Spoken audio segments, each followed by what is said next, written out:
সকলো চৰকাৰী অনুষ্ঠানত ৰাষ্ট্ৰীয় সংগীতৰ আগতে বাজিব বন্দে মাতৰম।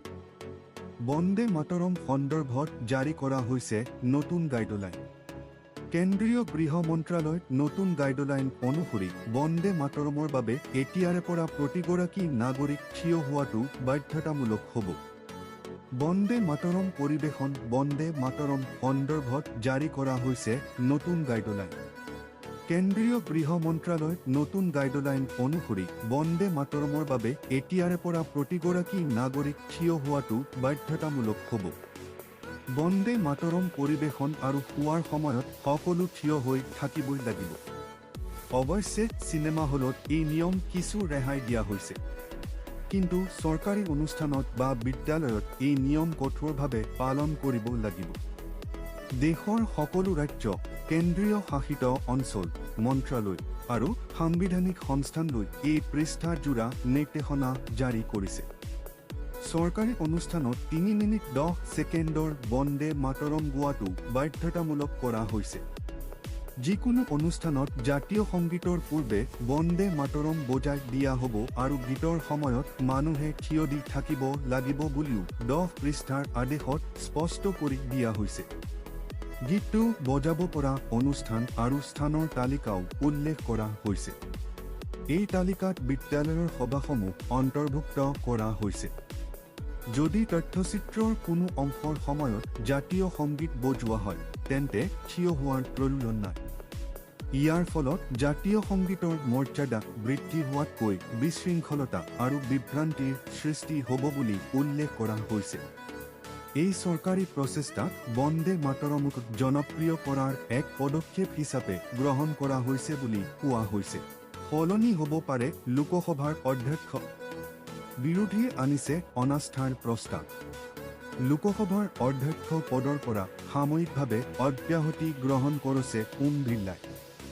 বিৰোধীয়ে অধ্যক্ষগৰাকীৰ বিৰুদ্ধে অনাস্থাৰ প্ৰস্তাৱৰ পিছতে এই সিদ্ধান্ত গ্ৰহণ কৰিছে ওম বিৰলাই। যোৱা মঙলবাৰে ফলোজ ডিজিটেল ডেস্ক লোকসভাৰ অধ্যক্ষ পদৰ পৰা সাময়িকভাৱে অব্যাহতি গ্ৰহণ কৰিছে ওম বিৰলাই। বিৰোধীয়ে অধ্যক্ষগৰাকীৰ বিৰুদ্ধে অনাস্থাৰ প্ৰস্তাৱৰ পিছতে এই সিদ্ধান্ত গ্ৰহণ কৰিছে ওম বিৰলাই। যোৱা মঙলবাৰে অধ্যক্ষগৰাকীৰ বিৰুদ্ধে বিৰোধীয়ে অনাস্থা প্ৰস্তাৱ উত্থাপন কৰি ইয়াৰ বিৰুদ্ধে লোকসভাৰ সচিবক ব্যৱস্থা গ্ৰহণ কৰিবলৈ আহ্বান জনায়। উল্লেখ কৰা প্ৰয়োজন যে লোকসভাৰ অধ্যক্ষগৰাকীৰ পক্ষপাতমূলক আচৰণৰ অভিযোগ উত্থাপন কৰি বিৰোধী অসন্তুষ্ট হৈ পৰিছিল। বিৰোধী দলপতি ৰাহুল গান্ধীক সদনত ভাষণৰ বাবে অনুমতি দিয়া নাছিল অধ্যক্ষগৰাকীয়ে।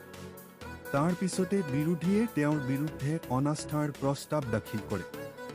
এই বিষয়টোক লৈ চূড়ান্ত সিদ্ধান্ত গ্ৰহণ নকৰা পৰ্যন্ত লোকসভাৰ কাম কাৰ্যৰ পৰা নিজকে নিলগাই ৰখাৰ সিদ্ধান্ত গ্ৰহণ কৰিছে ওম বিৰলাই। ধাৰণা কৰা হৈছে বাজেট অধিৱেশনৰ পৰৱৰ্তী অংশ আৰম্ভ হোৱাৰ প্ৰথম দিনা অৰ্থাৎ মাৰ্চত এই বিষয়টো সদনত উত্থাপন কৰা হ'ব।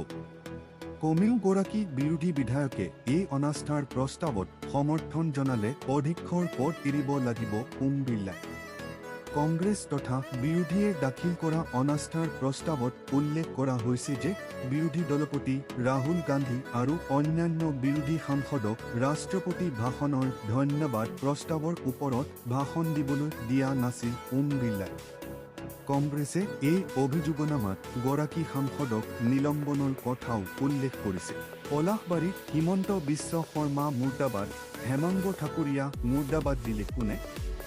মুখ্যমন্ত্ৰী হিমন্ত বিশ্ব শৰ্মা মুৰ্দাবাদ, টংকেশ্বৰ ৰাভা গুবে বৰদুৱাৰ বাগানৰ ৰাইজক উচ্ছেদ কৰি ছেটেলাইট টাউনশ্বিপৰ প্ৰকল্প স্থাপন কৰা নচলিব। অসম চৰকাৰ হাই হাই, বিজেপিৰ চৰকাৰ গুবে বিধায়ক হেমাংগ, মুখ্যমন্ত্ৰী হিমন্ত বিশ্ব শৰ্মা মুৰ্দাবাদ, টংকেশ্বৰ ৰাভা গুবে বৰদুৱাৰ বাগানৰ ৰাইজক উচ্ছেদ কৰি ছেটেলাইট টাউনশ্বিপৰ প্ৰকল্প স্থাপন কৰা নচলিব। অসম চৰকাৰ হাই হাই, বিজেপিৰ চৰকাৰ গুবে বিধায়ক হেমাংগ ঠাকুৰীয়া মুৰ্দাবাদ আদি শ্লোগানেৰে আজি পলাশবাৰী সমষ্টিৰ অন্তৰ্গত বৰদুৱাৰ বাগানৰ মুদিকি অঞ্চল উত্তাল হৈ পৰে। এই সমষ্টিটোৰ মুদিকি আঞ্চলিক জনজাতীয় হাইস্কুল খেলপথাৰত আজি বিয়লিৰ ভাগত নিখিল ৰাভা জাতীয় পৰিষদ আৰু বৰদুৱাৰ বাগান ভূমি পট্টন দাবী সমিতিৰ উদ্যোগত ভূমিপট্টা বিষয়ত আৰু নিখিল ৰাভা জাতীয় পৰিষদৰ শাখা সমিতিৰ গঠন কৰাৰ উদ্দেশ্য অনুষ্ঠিত সভাত পুনৰ ছেটেলাইট টাউনশ্বিপৰ বিৰুদ্ধে ৰাইজ এইদৰে গৰ্জি উঠে।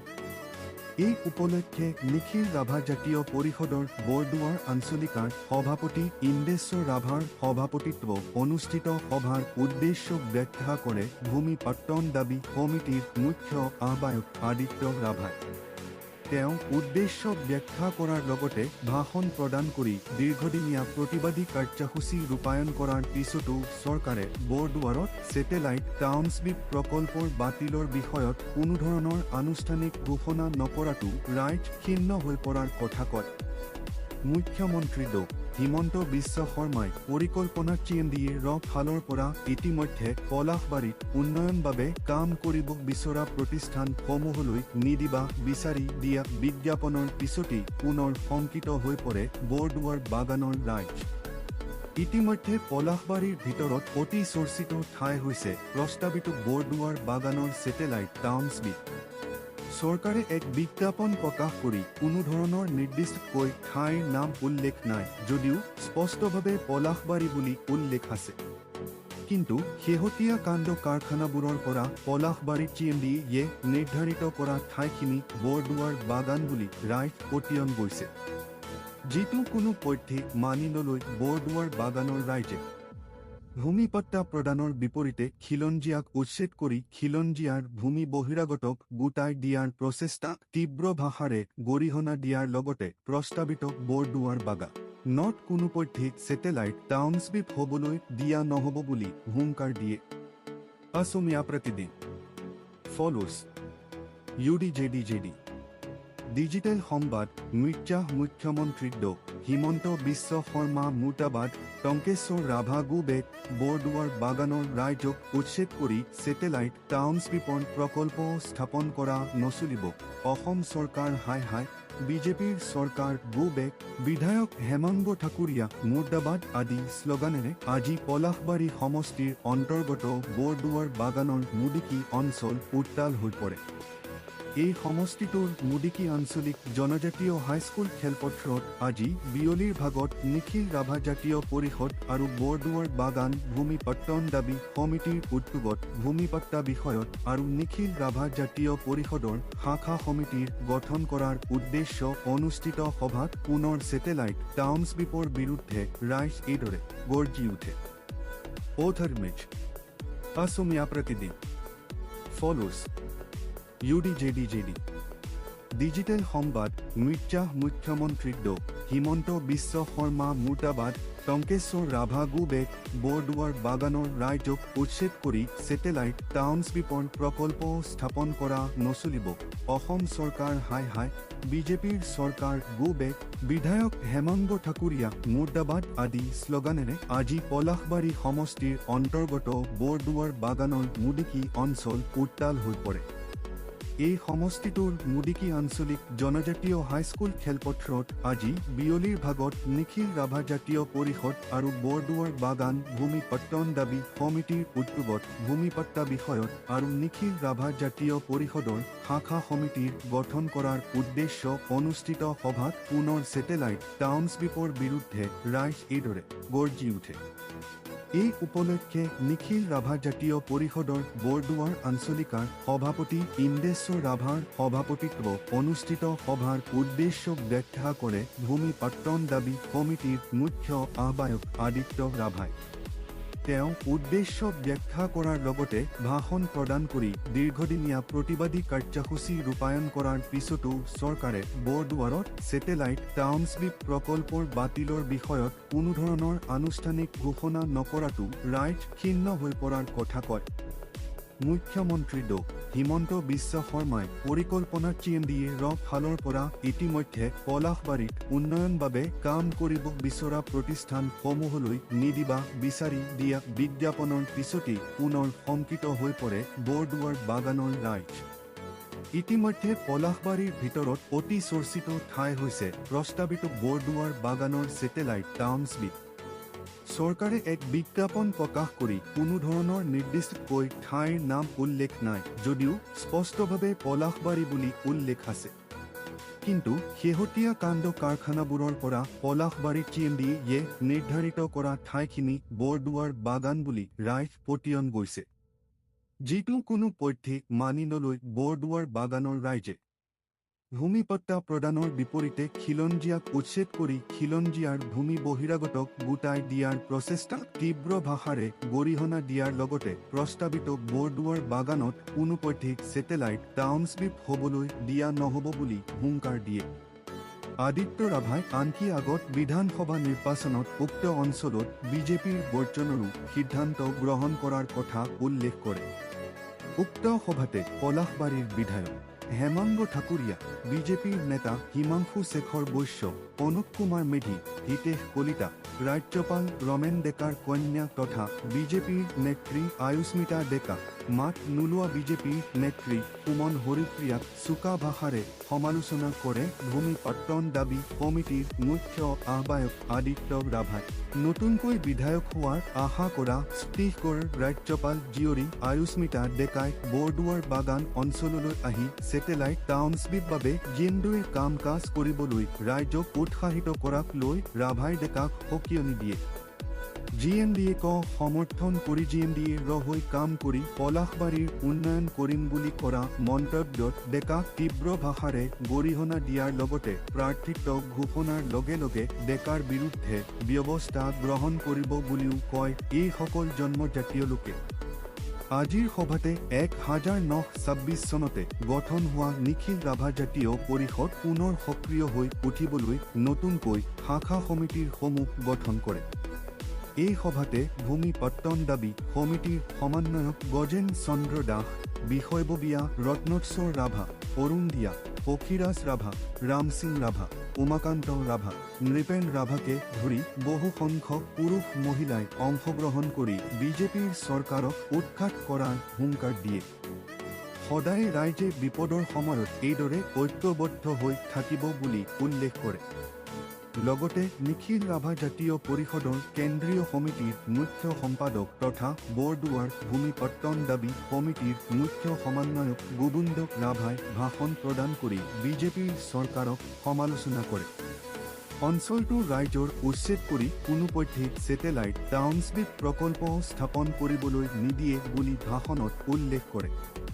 আনকি এই সভাতে কেইবাগৰাকী লোকে তেওঁলোকৰে জনগোষ্ঠীৰ একাংশ দালাল নেতা ৰাইজৰ ভূমি চৰকাৰক গতাবলৈ উদ্যত হৈ থকা মধ্যভোগী ৰাভা হাছং স্বায়ত্ত শাসিত পৰিষদৰ মুখ্য কাৰ্যবাহী বিষয়া টংকেশ্বৰ ৰাভাকো সকীয়াই দিয়ে। লগতে নিৰ্বাচনৰ পূৰ্বেই ছেটেলাইট টাউনশ্বিপৰ আনুষ্ঠানিক বাতিল ঘোষণা কৰা অঞ্চলটোৰ 1, 2 আৰু 3 এই তিনিটা ৰাজহ গাঁৱৰ ভূমিপট্টা প্ৰদানৰ দাবী তুলি প্ৰস্তাৱ গ্ৰহণ কৰে। শেষত অঞ্চলটোৰ ভূমি সম্পৰ্কীয় সমস্যা তথা জনজাতীয় লোকসকলৰ হৈ মাত মাতিবলৈ এখন আঞ্চলিক সমিতিৰ গঠন কৰা হয়। অচিৰেই হ'ব ফাদি। কংগ্ৰেছৰ কোন কোন লোকে গৌৰৱ গগৈক আক্ৰমণৰ পৰিকল্পনা কৰিছিল? গৌৰৱ গগৈৰ নিৰাপত্তা কিয় বৃদ্ধি কৰা হ'ল তাৰ কাৰণ ইতিমধ্যে ব্যাখ্যা কৰিছে মুখ্যমন্ত্ৰী ড হিমন্ত বিশ্ব শৰ্মাই। গৰাকী দেহৰক্ষীসহ এছকৃত প্ৰদান কৰা গৌৰৱ গগৈক আক্ৰমণ বাবে কংগ্ৰেছৰ পৰাই ষড়যন্ত্ৰ কৰা হৈছিল বুলি গৌৰৱ গগৈৰ নিৰাপত্তা কিয় বৃদ্ধি কৰা হ'ল তাৰ কাৰণ ইতিমধ্যে ব্যাখ্যা কৰিছে মুখ্যমন্ত্ৰী ড হিমন্ত বিশ্ব শৰ্মাই। গৰাকী দেহৰক্ষীসহ এছকৃত প্ৰদান কৰা গৌৰৱ গগৈক আক্ৰমণ বাবে কংগ্ৰেছৰ পৰাই ষড়যন্ত্ৰ কৰা হৈছিল বুলি ব্যক্ত কৰিছে মুখ্যমন্ত্ৰীগৰাকীয়ে। নিৰ্বাচনৰ আগত ৰেলী নাইবা অন্য কোনো অনুষ্ঠানত গৌৰৱ গগৈৰ ওপৰত কংগ্ৰেছৰ লোকে নিজে আক্ৰমণ কৰি সহানুভূতি আদায়ৰ পৰিকল্পনা কংগ্ৰেছে কৰিছিল বুলি আৰক্ষীয়ে প্ৰমাণ পাইছে। দিছপুৰ আৰক্ষীয়ে এগৰাকী বিশেষ লোকৰ এজাহাৰৰ ভিত্তিত এজন লোকক গ্ৰেপ্তাৰৰ লগতে গৰাকী লোকক ধাৰাবাহিক সোধপোছ অব্যাহত ৰাখিছে। ফেব্ৰুৱাৰী দিনটোত দিছপুৰ আৰক্ষীয়ে তলব কৰিছে ফুৰজ পাঠক আৰু আদ্ৰিকা দাস নামৰ যুৱতীগৰাকী। দুয়োগৰাকী এই ষড়যন্ত্ৰৰ অংশ আছিল বুলি সন্দেহ ব্যক্ত কৰিছে আৰক্ষীয়ে। কংগ্ৰেছৰ এটা চক্ৰই এই সমগ্ৰ পৰিকল্পনা কৰিছিল বুলি ইতিমধ্যে মুখ্যমন্ত্ৰীয়েও সংবাদ মাধ্যমত সদৰি কৰিছে।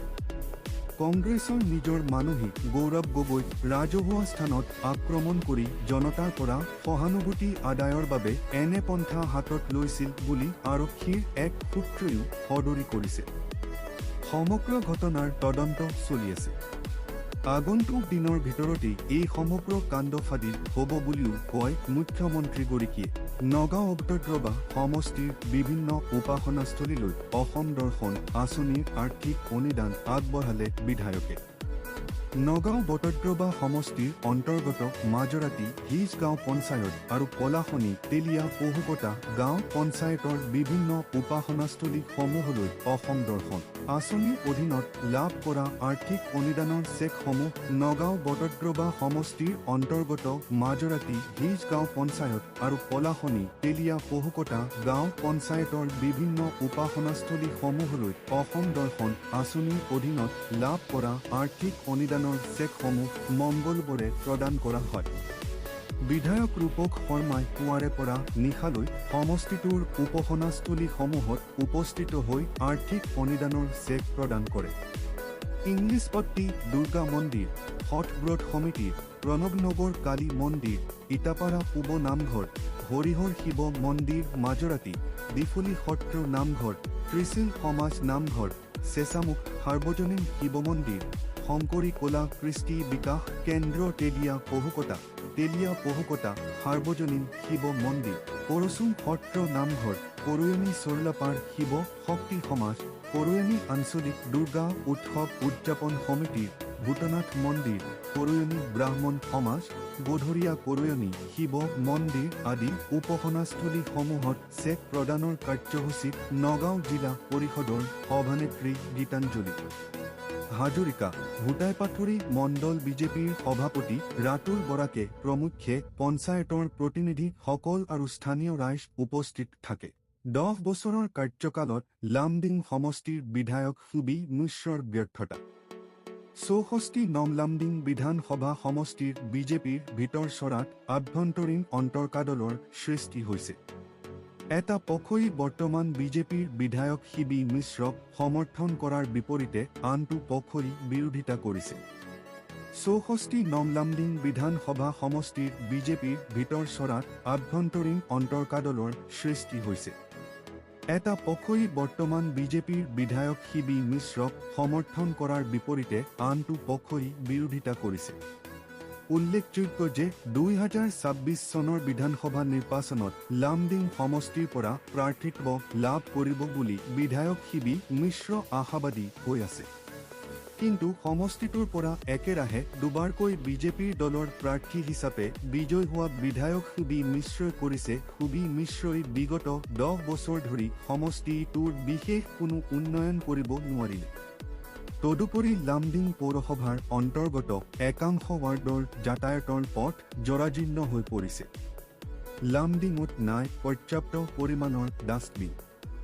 যি সময়ত চৰকাৰে কোটি কোটি টকা উন্নয়ন বাবে ব্যয় কৰিছে, তেনে সময়ত সুবিৰ সমষ্টিত নাই এখন উন্নতমানৰ পশু চিকিৎসালয়। শোচনীয় তথা চিকিৎসকৰ অবাৱনীয় পৰিস্থিতিৰে জৰাজীৰ্ণ লামডিং পশু চিকিৎসালয়। নাই ঔষধ, নাই কোনো পানী, নাই কোনো ধৰণৰ ব্যৱস্থা।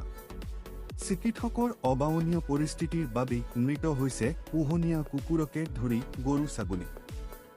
ৰাস্তা পদূলি কাম কিছু পৰিমাণে উন্নত মানৰ নিৰ্মাণ হৈছে যদিও 6 মাহৰ ভিতৰতেই একাংশ অঞ্চলৰ পথসমূহ জহি খহি পৰা পৰিলক্ষিত হৈছে।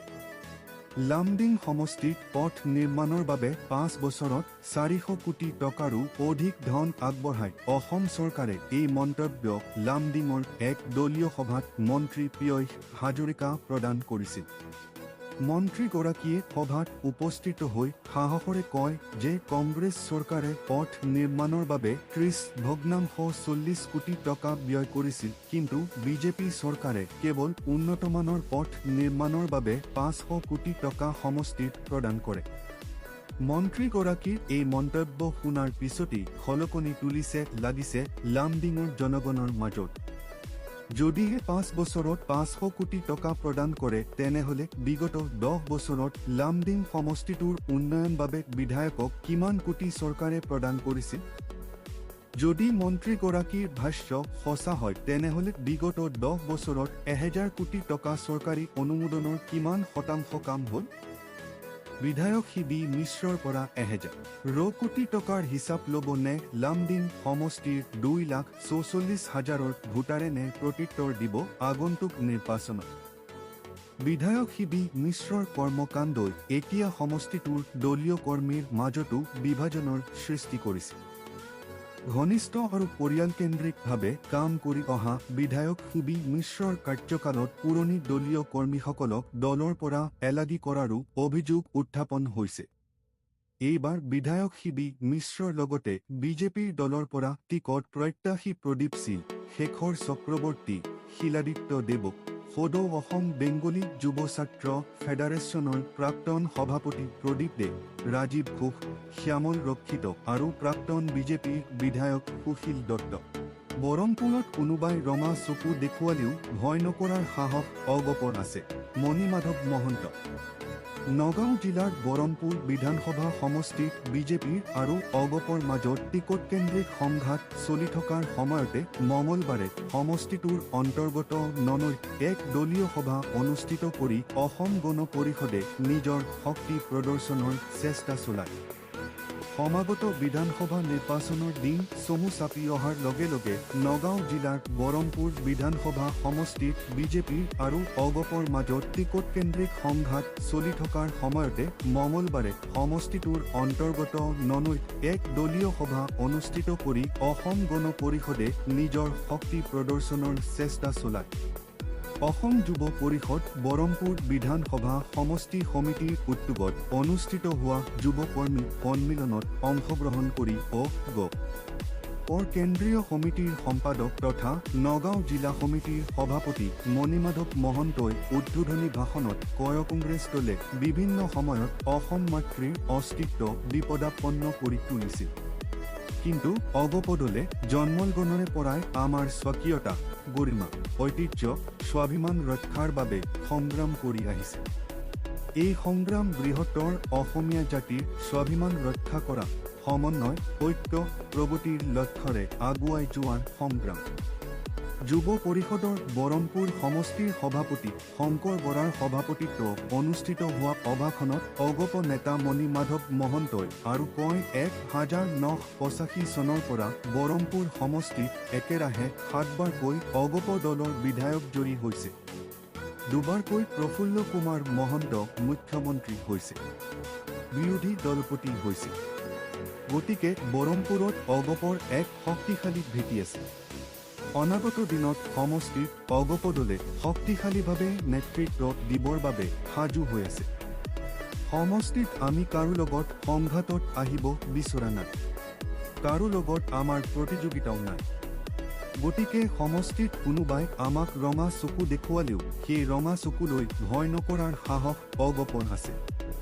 যুৱ পৰিষদৰ বৰমপুৰ সমষ্টিৰ সম্পাদক বেদস্ৰত বৰাই উদ্দেশ্য ব্যাখ্যা কৰা ভাষণত অগপ নেতা মহন্তই আৰু কয় সমষ্টিত অগপ দলৰ প্ৰাৰ্থীয়ে নিৰ্বাচনত অৱতীৰ্ণ হোৱাৰ কথা ক'লে কোনোবাই কয় ইয়াত কঠীয়া আৰু সাৰ সিঁচিব লাগিব। কিন্তু সেইসকলে জানি লোৱা ভাল, বৰমপুৰত অগপ দলে কঠীয়া সিঁচিবলগীয়া নাই। বৰমপুৰ সমষ্টিত অগপ আৰু জাতীয়তাবাদৰ বাবে এক পলসুৱা পবিত্ৰ উৰ্বৰ ভূমি। এই উৰ্বৰ ভূমিত আমি যেতিয়া যি মন যায় তাকেই কৰিম। কাৰোবাৰ ভয় ভাবুকিয়ে অগপৰ গতি ৰুদ্ধ কৰিব নোৱাৰে। সভাত অগপৰ কেন্দ্ৰীয় সমিতিৰ উপসভাপতি মামণি বৰাই ভাষ অনত কয় বৰমপুৰ সমষ্টিত অগপ দলৰ হৃত গৌৰৱ উদ্ধাৰৰ বাবে আমি সমষ্টিত সাংগঠনিক ভেটি শক্তিশালী কৰিব লাগিব। এইবাৰ নিৰ্বাচনত বৰমপুৰ সমষ্টিতো বিজেপিয়ে মিত্ৰতাৰ ধৰ্ম পালন কৰি অগপ দলক এৰি দিব লাগিব বুলি মন্তব্য কৰে। সভাত যুৱ পৰিষদৰ নগাঁও জিলা সমিতিৰ সভাপতি বিদ্যুৎ বৰা, জিলা উপসভাপতি গোলাপ নাথে সমাগত নিৰ্বাচনত বৰমপুৰ সমষ্টিত অগপ দলৰ পৰা দলীয় টিকট দিবৰ বাবে আঞ্চলিক দলটোৰ কেন্দ্ৰীয় নেতৃত্বক অনুৰোধ জনায়।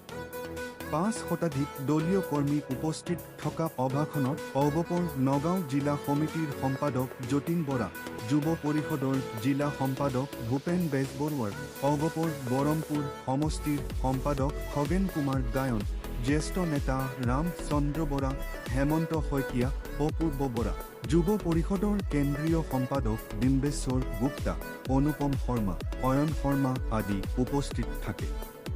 সভাৰ অন্তত দলীয় কৰ্মীৰ লগত অগপ নেতা তথা টিকট প্ৰত্যাশী মণি মাধৱ মহন্তই মত বিনিময় কৰে। চকুৰ পলকতে গছ পাতক মাছ বনাই দিয়া মাইমৰ যাদুকৰ ৰণেন্দ্ৰ আৰুণাই। চকুৰ পলকতে গছ পাতক মাছ বনোৱা, চাউলক চিৰা বনোৱা মাইমৰ যাদুকৰ ৰণেন্দ্ৰ আৰুণাই। কালি গুৱাহাটী চিকিৎসা মহাবিদ্যালয়ত মৃত্যু হয় যাদু শিল্পীগৰাকী। আজি মৰণোত্তৰ পৰীক্ষা সম্পন্ন কৰি ৰজা মাইমৰ চকুৰ পলকতে গছ পাতক মাছ বনোৱা, চাউলক চিৰা বনোৱা মাইমৰ যাদুকৰ ৰণেন্দ্ৰ আৰুণাই। কালি গুৱাহাটী চিকিৎসা মহাবিদ্যালয়ত মৃত্যু হয় যাদু শিল্পীগৰাকী। আজি মৰণোত্তৰ পৰীক্ষা সম্পন্ন কৰি ৰজা মাইমৰ ঘৰলৈ লৈ অনা হ'ব ৰণেন্দ্ৰৰ মৃতদেহ। মাইমৰ চনকাত যাদু দেখুৱাই ঘৰলৈ উভতিবৰ সময়ত এক বাইক দুৰ্ঘটনাত পতিত হৈ এসপ্তাহ ধৰি চুকিস্বাধীন হৈ আছিল। 43 বছৰ বয়সত যাদু শিল্পীগৰাকীৰ মৃত্যুৰ খবৰে মাইমত শোকৰ চাপৰে। ৰণেন্দ্ৰ কেৱল যাদু শিল্পীয়েই নাছিল, কৌতুক অভিনয়, সংগীত চৰ্চা আদিও সমানেই চলাই নিছিল। দেশ বিদেশৰ অগণন পৰ্যটক নিজৰ যাদু কলাৰে মনোৰঞ্জন দিব পৰিছিল ৰণেন্দ্ৰ নাথে। যোৱা 2 দশকত মাইমৰ পৰ্যটনৰ এক গুৰুত্বপূৰ্ণ অংশ হৈ পৰিছিল ৰণেন্দ্ৰ।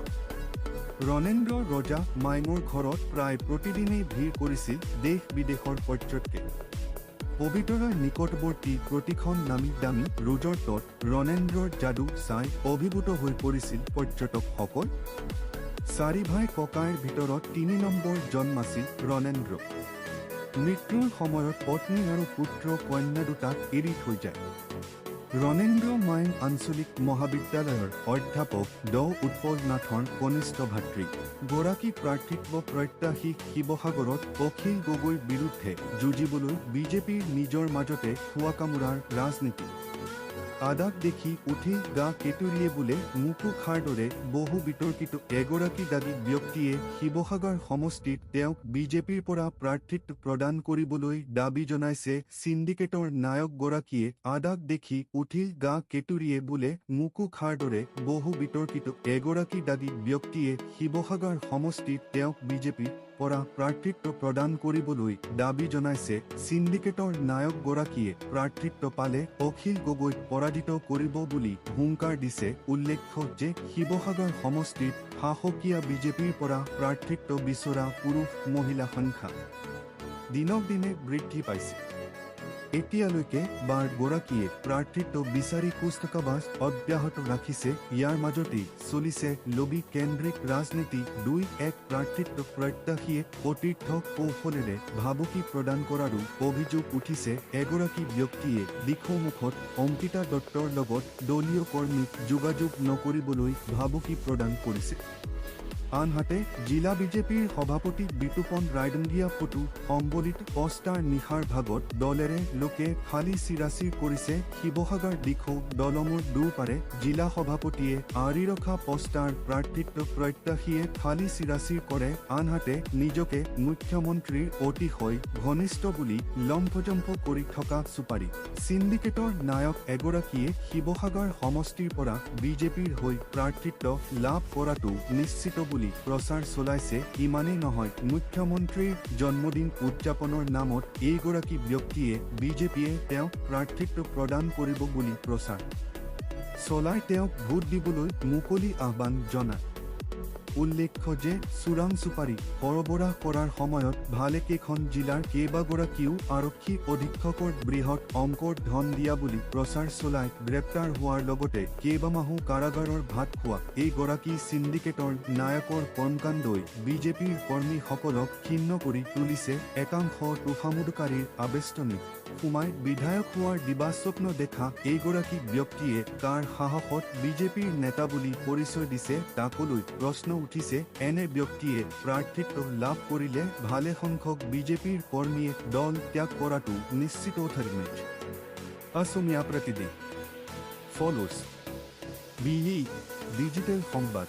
শিৱসাগৰ আদাক দেখি উঠিল গা কেতুৰিয়ে বোলে মুকু খাৰ দৰে বহু বিতৰ্কিত এগৰাকী দাবী ব্যক্তিয়ে শিৱসাগৰ সমষ্টিত তেওঁক বিজেপিৰ পৰা প্ৰাৰ্থিত্ব প্ৰদান কৰিবলৈ দাবী জনাইছে। চিণ্ডিকেটৰ নায়কগৰাকীয়ে প্ৰাৰ্থিত্ব পালে অখিল গগৈক পৰাজিত কৰিব বুলি হুংকাৰ দিছে। উল্লেখ্য যে শিৱসাগৰ সমষ্টিত শাসকীয় বিজেপিৰ পৰা প্ৰাৰ্থিত্ব বিচৰা পুৰুষ মহিলা সংখ্যা দিনক দিনে বৃদ্ধি পাইছে। এতিয়ালৈকে বাৰগৰাকীয়ে প্ৰাৰ্থিত্ব বিচাৰি কুচকাৱাজ অব্যাহত ৰাখিছে। ইয়াৰ মাজতেই চলিছে লবি কেন্দ্ৰিক ৰাজনীতি। ২-১ প্ৰাৰ্থিত্ব প্ৰত্যাশীয়ে সতীৰ্থ কৌশলেৰে ভাবুকি প্ৰদান কৰাৰো অভিযোগ উঠিছে। এগৰাকী ব্যক্তিয়ে দিখৌমুখত অংকিতা দত্তৰ লগত দলীয় কৰ্মীক যোগাযোগ নকৰিবলৈ ভাবুকি প্ৰদান কৰিছে। আনহাতে জিলা বিজেপিৰ সভাপতি বিতুপন ৰায়ডংগীয়া ফটো সম্বলিত পষ্টাৰ নিশাৰ ভাগত দলেৰে লোকে ফালি চিৰাচিৰ কৰিছে। শিৱসাগৰ দিখৌ দলঙৰ দুপাৰে জিলা সভাপতিয়ে আঁৰি ৰখা পষ্টাৰ প্ৰাৰ্থিত্ব প্ৰত্যাশীয়ে ফালি চিৰাচিৰ কৰে। আনহাতে নিজকে মুখ্যমন্ত্ৰীৰ অতিশয় ঘনিষ্ঠ বুলি লম্পজম্প কৰি থকা চুপাৰী চিণ্ডিকেটৰ নায়ক এগৰাকীয়ে শিৱসাগৰ সমষ্টিৰ পৰা বিজেপিৰ হৈ প্ৰাৰ্থিত্ব লাভ কৰাটো নিশ্চিত বুলি প্ৰচাৰ চলাইছে। ইমানেই নহয়, মুখ্যমন্ত্ৰীৰ জন্মদিন উদযাপনৰ নামত এইগৰাকী ব্যক্তিয়ে বিজেপিয়ে তেওঁক প্ৰাৰ্থিত্ব প্ৰদান কৰিব বুলি প্ৰচাৰ চলাই তেওঁক ভোট দিবলৈ মুকলি আহ্বান জনায়। উল্লেখ্য যে চোৰাং চুপাৰী সৰবৰাহ কৰাৰ সময়ত ভালেকেইখন জিলাৰ কেইবাগৰাকীও আৰক্ষী অধীক্ষকৰ বৃহৎ অংকৰ ধন দিয়া বুলি প্ৰচাৰ চলাই গ্ৰেপ্তাৰ হোৱাৰ লগতে কেইবামাহো কাৰাগাৰৰ ভাত খোৱা এইগৰাকী চিণ্ডিকেটৰ নায়কৰ কৰ্মকাণ্ডই বিজেপিৰ কৰ্মীসকলক ক্ষিন্ন কৰি তুলিছে।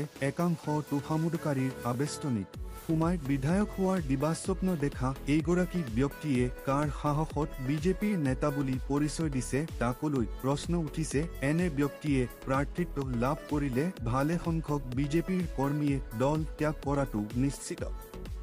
ইফালে এই সমষ্টিত কোনগৰাকীয়ে বিজেপিৰ হৈ প্ৰাৰ্থিত্ব লাভ কৰিব তাকলৈ সৰ্বত্ৰ আলোচনা চলিছে। প্ৰাৰ্থিত্বৰ আশাৰে কংগ্ৰেছী নেতা তথা অসম বিধানসভাৰ প্ৰাক্তন অধ্যক্ষ প্ৰয়াত প্ৰণৱ গগৈৰ দ্বিতীয় পুত্ৰ সমীৰ গগৈয়ে বিজেপিত যোগদান কৰিছিল। একাংশ লোকে এই সমষ্টিৰ পৰা সমীৰ গগৈয়ে প্ৰাৰ্থিত্ব লাভ কৰিব বুলি প্ৰচাৰ চলাইছে। আন একাংশই অংকিতা দত্তই প্ৰাৰ্থিত্ব লাভ কৰিব বুলি প্ৰচাৰ চলাইছে।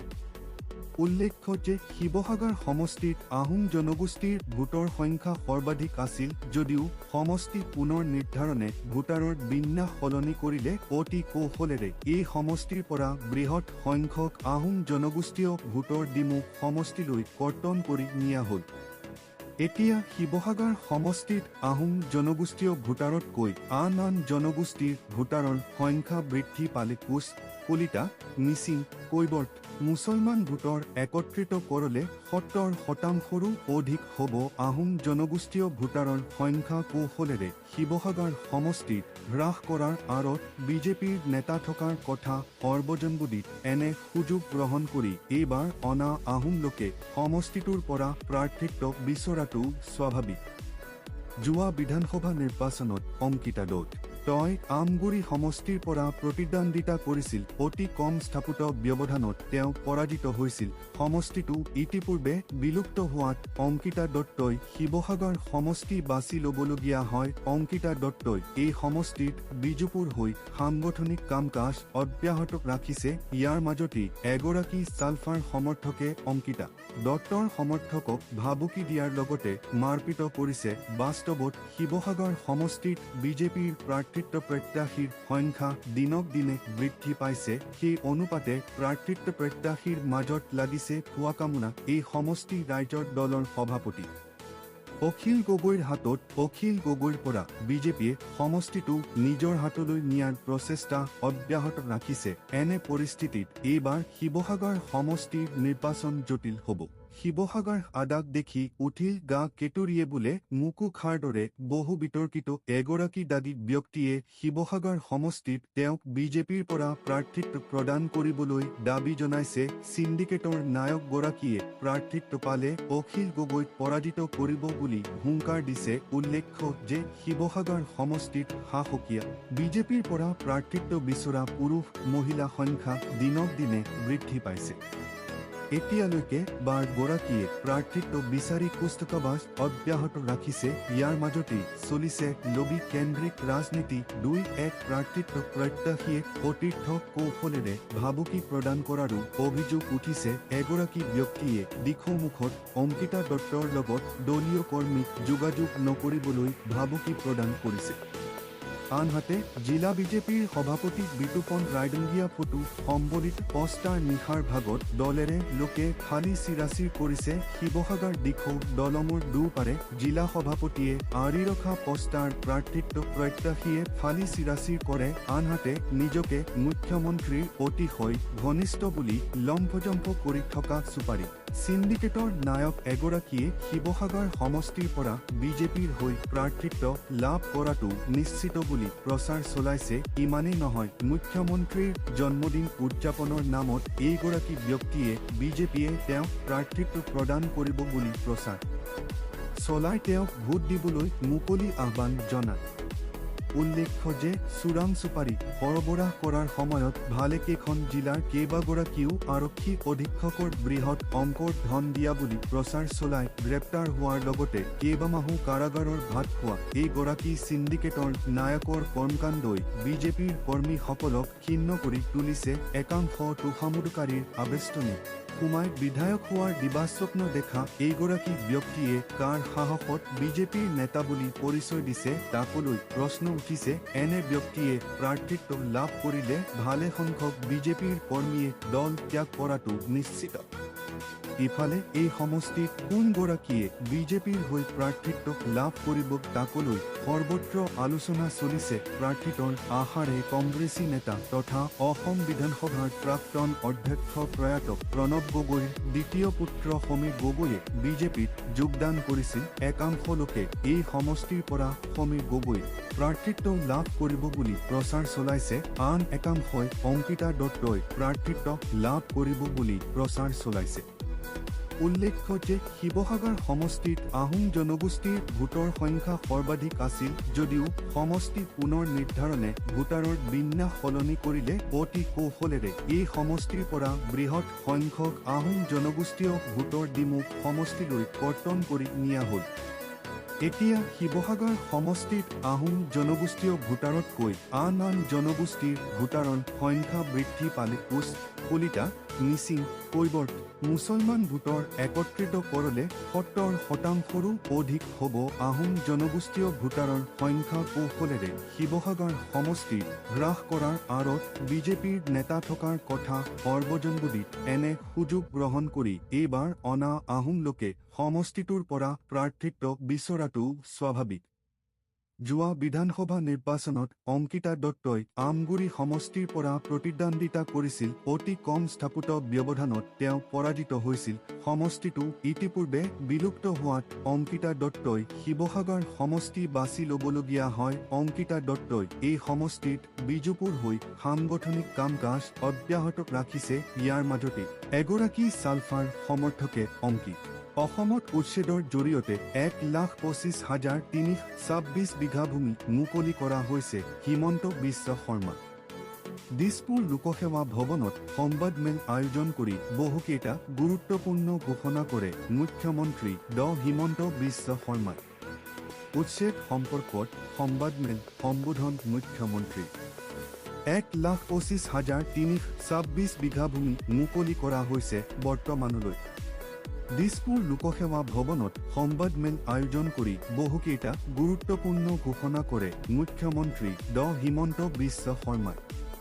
উচ্ছেদ সম্পৰ্কত সংবাদমেল সম্বোধন মুখ্যমন্ত্ৰী 1,25,326 বিঘা ভূমি মুকলি কৰা হৈছে বৰ্তমানলৈ। উচ্চতম ন্যায়ালয়ৰ নিৰ্দেশনাৰ পিছতে সংবাদমেল আয়োজন কৰিছিল মুখ্যমন্ত্ৰীগৰাকীয়ে। সংবাদমেলত তেওঁ কয় যে ন্যায়ালয়ৰ নিৰ্দেশনা অনুসৰিয়ে কমিটি গঠন কৰা হ'ব। বনাঞ্চলৰ সীমা নিৰ্ধাৰণৰ বাবে এই কমিটি গঠন কৰা হৈছে। জিলা আয়ুক্ত আৰু বন বিভাগৰ নেতৃত্বত গঠন হ'ব কমিটি। কাৰোবাৰ আপত্তি থাকিলে কমিটিটো কৰিব পাৰিব আবেদন। SCO ৰায়দানত ঐতিহাসিক ৰায়দান বুলি উল্লেখ কৰে মুখ্যমন্ত্ৰীয়ে। কমিটিৰ মুৰব্বী হিচাপে থাকিব জিলা আয়ুক্তগৰাকী। খিলঞ্জীয়া ভূমিপুত্ৰসকলে লাভ কৰিব বনভূমি পট্টাৰ অধিকাৰ। প্ৰধানমন্ত্ৰীৰ অসমৰ ভ্ৰমণ সম্পৰ্কেও জনায় মুখ্যমন্ত্ৰীয়ে। পুৱা গুৱাহাটীৰ পৰিৱৰ্তে পোনে পোনে চাবলৈ যাব প্ৰধানমন্ত্ৰীগৰাকী।